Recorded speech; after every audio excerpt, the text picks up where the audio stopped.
પાકિસ્તાનની અફઘાનિસ્તાન પર ભયાનક એર સ્ટ્રાઇક 18 નિર્દોષ નાગરિકોના મોત બાદ અફઘાનિસ્તાને વળતો જવાબ આપવાની આપી ધમકી। પાકિસ્તાને અફઘાનિસ્તાનના પૂર્વીય પ્રાંતોમાં ભયાનક એર સ્ટ્રાઇક કરી છે, જેના પગલે બંને દેશો વચ્ચેના સંબંધોમાં અત્યંત તણાવ પેદા થયો છે। પાકિસ્તાની વાયુસેનાના વિમાનોએ અફઘાનિસ્તાનના નંગરહાર અને પતિકા પ્રદેશોમાં આવેલા રહેણાંક વિસ્તારો અને ધાર્મિક શાળાઓ પર અંધાધૂંધ બોમ્બબાર કર્યો હતો, જેમાં નિર્દોષ નાગરિકોનો ભોગ લેવાયો છે। અફઘાનિસ્તાનના સંરક્ષણ મંત્રાલય અને સ્થાનિક અધિકારીઓના જણાવ્યા અનુસાર આ હુમલામાં મહિલાઓ અને બાળકો સહિત ઓછામાં ઓછા 17 થી 18 લોકોના મોત થયા છે અને અનેક લોકો ગંભીર રીતે ઘાયલ થયા છે। નંગરહારના બિહશુદ્ધ જિલ્લામાં એક જ પરિવારના 16 સભ્યોના મોત થયા હોવાના કરુણ સમાચાર પણ સામે આવ્યા છે। કાટમાળ નીચે દબાયેલા લોકોને બહાર કાઢવા માટે સ્થાનિક રહેવાસીઓ અને બચાવ ટુકડીઓ દ્વારા જેસીબી અને અન્ય સાધનોની મદદથી કામગીરી હાથ ધરવામાં આવી હતી।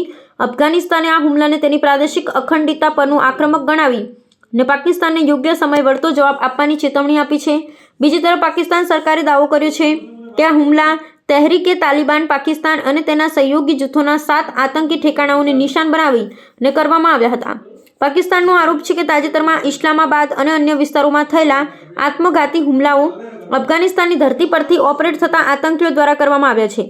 પાકિસ્તાની સુરક્ષા દળોએ આ ઓપરેશનમાં 70 થી 80 આતંકીઓ માર્યા ગયા હોવાનો દાવો કર્યો છે। જો કે અફઘાનિસ્તાનના સરકારે આ દાવાને નકારી કાઢી તેને નાગરિકોની કતલ ગણાવી છે। આ હુમલાની આંતરરાષ્ટ્રીય સ્તરે પણ ટીકા કરવામાં આવી રહી છે, જેમાં ભારત સરકારે પણ નિર્દોષ નાગરિકોના મોત પર ઊંડી ચિંતા અને નિંદા વ્યક્ત કરી છે।